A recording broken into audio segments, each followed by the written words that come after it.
अस्सलाम वालेकुम। Beijing studio से अब तक की खबरों के साथ मैं हूं रिजवान अब्बासी। सबसे पहले अहम खबरों का खुलासा।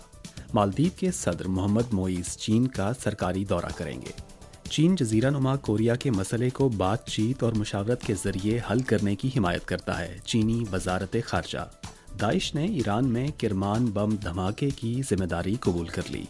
और अब खबरें तफसील के साथ।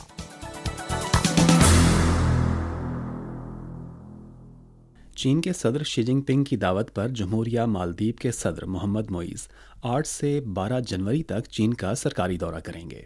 5 जनवरी को चीनी वजारत खारजा के तर्जुमान वांग वेनबेन ने मालदीव के सदर मोहम्मद मोईस के दौराए चीन के हवाले से ब्रीफिंग देते हुए कहा कि यह दौरा सदर मोईस का ओहदा संभालने के बाद किसी भी दूसरे मुल्क का पहला सरकारी दौरा है। चीन के सदर शी जिनपिंग सदर मोईस के एजाज़ में इस्तकबालिया तकरीब और ज़ियाफ़त का एहतमाम करेंगे। दोनों सरबराहान मुमलिकत बाज़ाब्ता बातचीत करेंगे और ताउन की दस्तावेज़ात पर दस्तखत की तकरीब में मुश्तरका तौर पर शिरकत करेंगे। चीनी वज़ीर आज़म ली शियांग और चीन के कौमी अवामी कांग्रेस के चेयरमैन चाओला ची भी सदर मोईस से मुलाकात करेंगे। वांग वेनबेन ने इस बात पर जोर दिया कि चीन और मालदीव के दरमियान दोस्ती तवील अरसे से कायम है।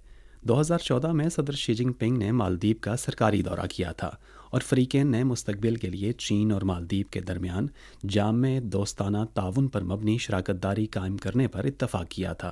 गुज़िश्ता 10 सालों में चीन और मालदीव ने बेल्ट एंड रोड इनिशिएटिव की मुश्तरका तामीर और दीगर शोबों में अमली ताउन में ठोस नताइज हासिल किए हैं। हमें यकीन है कि इस दौरे के ज़रिए दोनों सरबराहान मुमलिकत चीन मालदीव ताल्लुकात की तरक्की के लिए स्ट्रेटजिक मनसूबा बंदी करेंगे और चीन मालदीव ताल्लुकात को नई सतह पर पहुँचाएंगे। 5 जनवरी को चीनी वजारत खारजा के तर्जुमान वांग वेनबेन ने योमिया प्रेस कॉन्फ्रेंस में जजीरा नुमा कोरिया की मौजूदा सूरत हाल पर तबसरा करते हुए कहा कि हालिया दिनों में मुतल्लिका फरीकों के दरमियान महाज आराई और जजीरा नुमा कोरिया की सूरत हाल में कशीदगी में इजाफा हुआ है। चीन जजीरा नुमा कोरिया में अमन व इस्तेहकाम बरकरार रखने और मसले को बातचीत और मुशावरत के जरिए हल करने की हिमायत करता है। वांग वेनबेन ने कहा कि मौजूदा हालात में हम उम्मीद करते हैं कि तमाम मुतल्लिका फरीक सब्र व तहम्मुल से काम करते हुए सूरत हाल को मज़ीद कशीदा करने के इक़दामात से गुरेज करेंगे ताकि बामानी मुज़ाकरात की बहाली के लिए हालात पैदा किए जा सकें। जनूबी अफ्रीका ने हाल ही में अक़वाम मुत्तहिदा की बैनुल-अक़वामी अदालत इंसाफ में एक मुकदमा दायर किया है जिसमें इसराइल पर नस्ल कुशी के जुर्म की रोकथाम और सज़ा से मुताल्लिक अक़वाम मुत्तहिदा के कन्वेंशन की खिलाफ वर्जी का इल्ज़ाम आयद किया गया है। 5 जनवरी को चीनी वजारत खारजा के तर्जुमान वांग वेनबेन ने योमिया प्रेस कॉन्फ्रेंस में इस हवाले से तबसरा करते हुए कहा कि फ़लस्तीन इसराइल तनाज़े के आगाज़ से अब तक गज़ा में 22,000 से ज़ायद अफराद हलाक हो चुके हैं, जिनमें अक्सरियत आम शहरियों की है। गज़ा में हर रोज़ सैकड़ों शहरी जाँ बहक हो रहे हैं। ये सूरत हाल जारी नहीं रहनी चाहिए। तर्जुमान ने कहा कि चीन बैनुल-अक़वामी कवानीन की किसी भी खिलाफ वर्जी की मुखालिफत करता है और फरीकैन पर जोर देता है कि वो अक़वाम मुत्तहिदा की सलामती कौंसिल और जनरल असम्बली की मुतल्लिका करारदादों पर संजीदगी से अमल दरामद करें, फौरी तौर पर फायरबंदी और जंग का खात्मा करें और गज़ा की पट्टी में लोगों की इज्तमाई सज़ा बंद करें। 5 जनवरी को China federation of logistics and purchasing ने दिसंबर 2023 के लिए चाइना बल्क कमोडिटी इंडेक्स का ऐलान किया। इंडेक्स में आने वाली तब्दीलियों से देखा जा सकता है कि बल्क कमोडिटीज़ की सप्लाई और सेल्स के हुजम में इजाफे का रुझान बरकरार रहा, लेकिन शरह नमू में कमी आई है।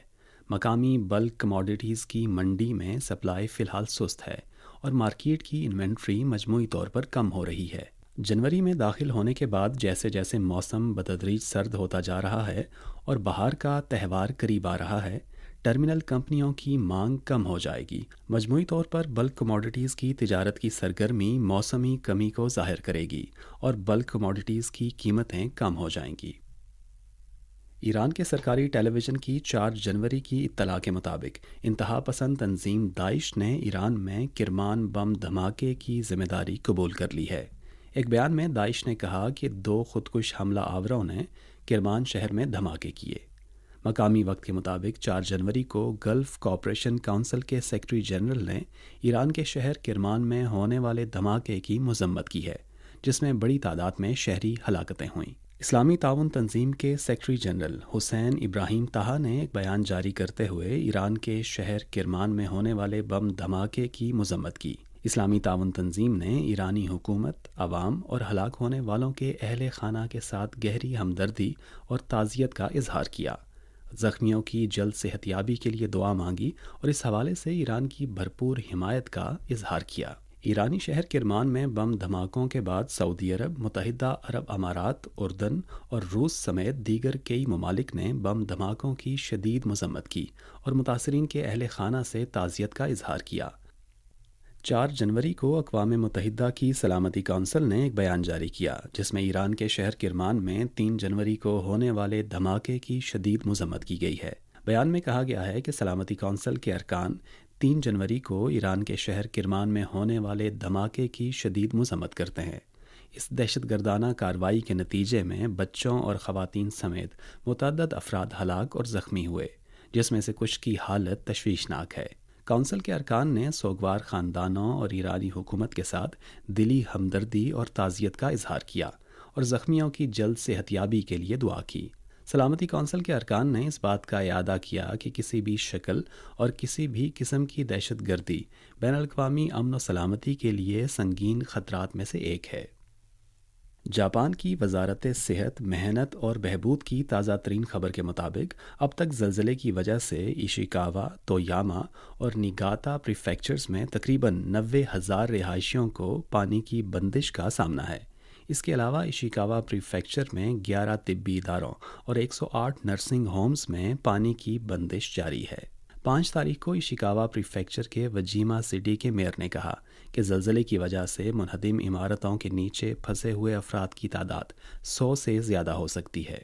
Japan Hokuriku electric power company کی تازہ خبر کے مطابق اب تک زلزلے کی وجہ سے ایشیکاوا پریفیکچر میں 27,000 رہائشی ابھی تک بجلی کی سپلائی سے محروم ہیں۔ اب تک نوٹو ایریے میں زلزلے سے ایشیکاوا پریفیکچر کے 92 افراد ہلاک ہوئے۔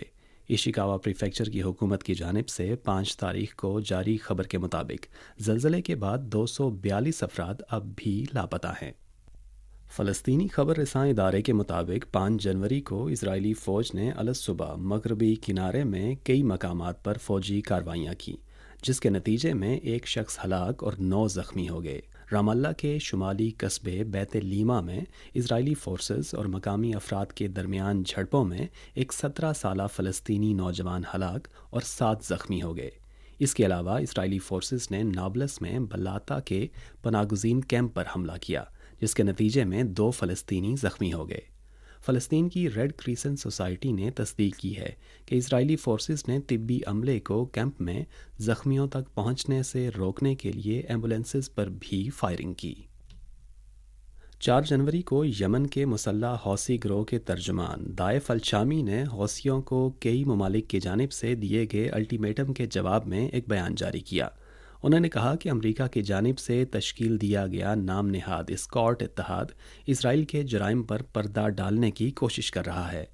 ان کا کہنا تھا کہ جیسے کہ امریکہ اور مغربی ممالک دعویٰ کرتے ہیں کہ اس اتحاد کا مقصد بحیرہ احمر اور آبنائے باب المندب میں جہاز رانی کا تحفظ ہے، در حقیقت ایسا نہیں ہے۔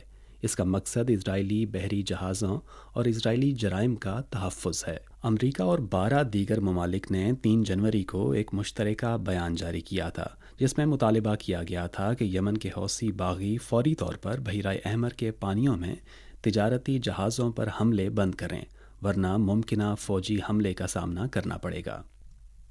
امریکی وزارت خارجہ کے ترجمان میتھیو ملر نے 4 جنوری کو کہا کہ امریکہ یوکرین کے لیے اپنی فوجی حمایت جاری رکھے گا، لیکن اس کا یہ مطلب نہیں کہ یوکرین کے لیے امریکی فوجی امداد 2022 اور 2023 کی طرح برقرار رہے گی۔ ان کا کہنا ہے کہ امریکہ کا حتمی ہدف یوکرین کو اپنا صنعتی اور فوجی صنعتی نظام قائم کرنے میں مدد دینا ہے تاکہ یوکرین آزادانہ طور پر فنڈز جمع کر سکے اور اسلحے کی تیاری اور وصول کرنے کی صلاحیت رکھتا ہو۔